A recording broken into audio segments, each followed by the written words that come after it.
Les amis, bonjour, j'espère que vous allez bien et que tout se passe pour le mieux pour vous. Défaite 2-1 du Real Madrid contre Villarreal. Défaite 2-1 extrêmement méritée pour Villarreal. Je veux dire, la victoire est méritée. Même si le mérite dans le foot, on s'en fout, mais il y a des victoires qui sont encore plus méritées. J'ai envie de dire totale domination, on va s'arrêter sur les petits mots. Non, un match maîtrisé totalement, techniquement, physiquement. J'ai vu un Villarreal aller gagner la Ligue des Champions, les mecs. Aller gagner la Ligue des Champions, moi, je sais pas. Non, parce que si je vous vois dans 2 semaines contre le FC La Binocle faire 1-1, je vais transpirer. Je vais péter les plombs. Je vous dis la vérité. Ah oui, non, je suis énervé. Je suis vraiment énervé. Cette année, je ne sens pas... Enfin, depuis la Coupe du Monde, j'ai eu ce truc-là, cette sensation que le bonheur footballistique s'arrête à l'année dernière. Cette année, je sens qu'il y aura que de la frustration match après match. Je veux dire, cette année, j'ai l'impression qu'en Liga, par exemple, tu vas devoir courir après le Barça et espérer, voilà. Espérons que demain, ils perdent contre l'Atlético. Espérons que... Ça, c'est quand tu maîtrises pas, hein, souvent, quand t'es comme ça. Donc là, il y a zéro maîtrise. Hein. Je veux dire, il n'y a pas du tout de détails qui vont dans ton sens dans ce genre de match. Hein. Dans ce genre de match, quand tu as les occasions que tu es censé finir, des fois, tu les finis pas. Quand, je veux dire, t'as défendu, oui, comme des barjots, Courtois t'a sauvé et tout, mais... Je sais pas, tu sens que t'es pas dangereux. Tu sens que tes individualités ne seront pas au-dessus. Tu sens que, peu importe ce qui va se passer dans le match, ça va pas aller. Alors après, oui, il y a du débat par rapport à 2 pénaltys dans le match. Le pénalty donné pour le Real et le pénalty donné pour Villarreal. Regardez, je vais vous donner très rapidement ma compréhension et ma vision du truc. C'est marrant parce qu'en fait, ça va à l'encontre de plein de choses. La main de Villarreal sur Vinicius, pour moi, le but de siffler une main, c'est quand tu sens qu'elle déstabilise une action offensive. Moi, je trouve que ça ne change rien de spécial sur l'action. Vinicius a une occasion derrière. Pour moi, tu la siffles pas. Mais, dans le règlement, c'est celle-là que tu dois siffler. Alors que la main d'Alaba, elle vient empêcher, oui, quelque chose qui était dans le sens du jeu, qui est bloqué, et donc moi en tant qu'arbitre, ça je le sifflerai, mais dans le règlement, ou dans ce que les arbitres disent pour empêcher parfois de siffler contre toi, ils disent que quand ta main, elle n'est pas dans un mouvement, elle est dans un mouvement naturel, je veux dire un appui au sol, et quand la balle elle vient, tu sens bien que le mec, en tombant, il va pas tomber, boum, la tête la première, il est là, il met son bras, et en plus quand le ballon vient, il essaye même de l'esquiver, et là tu siffles, alors que la semaine dernière, Asensio... Ou non, je sais plus, non pas Asensio. La semaine dernière, tu ne siffles pas un penalty qui va pour le Real. Pour quelle excuse en disant que le bec c'était. Enfin, vous avez vous avez les replays, vous avez même le débrief de la semaine dernière, vous avez tout parce qu'on en a parlé. Et là, quand ça va pas dans ton sens, le truc est, même si moi en tant qu'arbitre, je la siffle celle-là, parce qu'elle coupe plus une action que la première de Vinicius. Mais pourquoi alors la semaine dernière on vient te... C'est ça moi qui me rend fou. C'est que tu comprends rien avec ça. Tu comprends rien. Je veux dire, il faut une explication concrète. Alaba, il doit faire quoi? Parce que là, il est en appui par terre. Il doit s'appuyer sur quelle partie du corps? C'est compliqué. Et puis oui, ce qui fait siffler la deuxième, alors j'en suis convaincu, hein. S'il n'y a pas pénalty pour le Real, l'arbitre...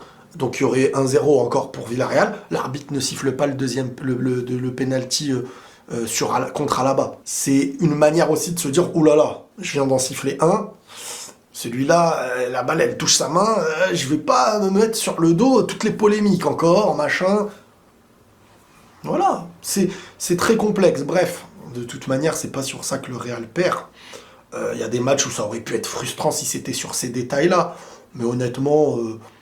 Villarreal mérite totalement sa victoire, voilà. C'est un flop collectif, je veux dire, cette adrénaline, on dirait c'est Villarreal qui l'avait dans ce match-là. Cette adrénaline où le Real, d'habitude, tu sens que c'est eux qui, ça va basculer de leur côté, là tu sentais que c'était pas le cas. Là, il va falloir récupérer, vous voyez, avant la Coupe du Monde, il y avait la possibilité d'une frappe venue de nulle part de Valverde.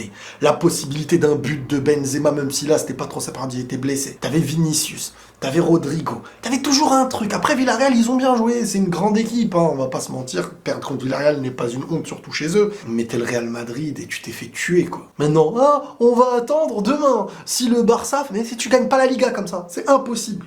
Attendre que... Et en plus, tu vas jouer Liverpool en Ligue des Champions bientôt. Cette année, je la sens pas. Je vais vous dire les choses comme je le pense. Alors, ça peut... Parfois, ça va... Je vais pas dire ça porte chance, la chance n'existe pas, mais d'une certaine façon, j'analyse un peu l'inverse des choses, parfois. Quand je dis je la sens pas, ça se passe bien. Mais honnêtement, je la sens pas. Il n'y a pas d'histoire d'œil inversé ou je sais pas quoi. Je ne la sens pas. Depuis la Coupe du Monde, ça va très peu dans le sens... Ça va très peu dans le sens de ce que je veux, de ce que j'espère. Et je sais pas pourquoi, je sens que là, avec le Real, c'est un petit peu la même chose. Là, tu lances les matchs et t'es frustré après, tu vois. C'est-à-dire, il suffit que dans ta vie, t'as des trucs qui te frustrent. Ça te met une petite tarte, quoi. c'est épuisant, en fait, c'est ce genre de match. Voilà. Et là, tu vois, tu regardes pas le match de demain en mettant la pression sur le Barça. Bah non, parce que eux, ils se disent quoi? Ils se disent, si on perd, ils ont perdu hier, c'est une journée, j'ai envie de dire, une journée blanche, quoi, comme si elle n'avait pas eu lieu. Et si on gagne, on a tout à gagner. Ah, la psychologie, elle est bonne hein, pour demain, le Barça. Tout à gagner pour eux. En plus, en battant l'Atlético, la confiance reviendrait mieux. Ah là, le Real, là, c'est... Le visage est pas fameux.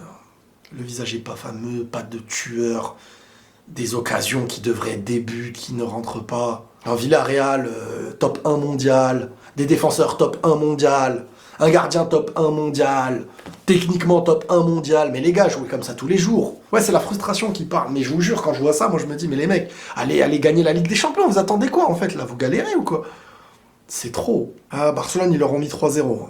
Alors oui, pas la même équipe, machin. Non, Barcelone, ils leur ont mis 3-0. Je m'en fous, moi, de savoir il y avait qui. Bref, la Liga n'est pas très rassurée, ni rassurante. Et là, le Real est en plein doute. N'arrive pas à être... Voilà, la régularité que tu t'imposes sur la confiance, là, tu la sens pas présente. Hein. Tu la sens pas présente. Bref, on verra. On verra. Ah oui, Mendy, son erreur qui lance tout aussi. Ça passe raté. Soit j'ai mis du temps à comprendre un truc, soit les gens étaient durs pendant un bon moment et maintenant ça leur donne raison.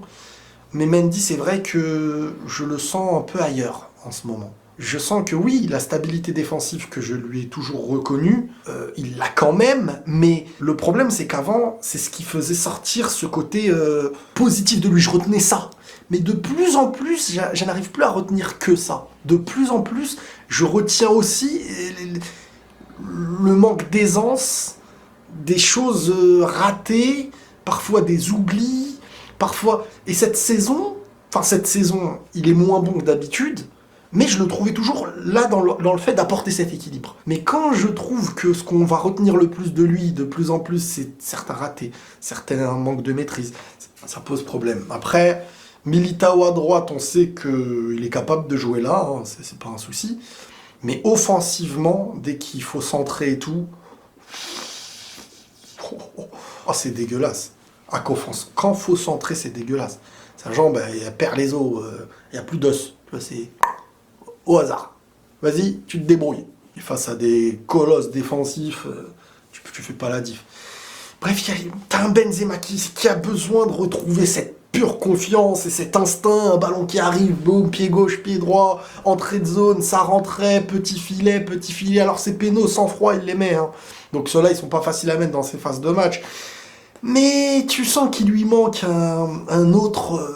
Vinicius, là, c'est vrai que... En fait, Vinicius, pas assez décisif. Voilà, c'est ce qui lui manquerait, parce que déstabiliser, perdre des ballons, moi, ça, j'en veux pas, c'est le rôle d'un joueur à ce poste-là. Mais... décisif, la passe D, le but, ce qui lui arrive, ce qui faisait de mieux en mieux. Là, ce début de saison, ça force un peu et c'est compliqué. Et peut-être qu'il faut revenir, peut-être qu'il faut réinstaurer, il faut retrouver un rythme, une habitude. On verra. Bref, on verra. Bravo Courtois, toujours là. Et on se tient au jus. Allez les amis, prenez tous soin de vous et la paix sur vous.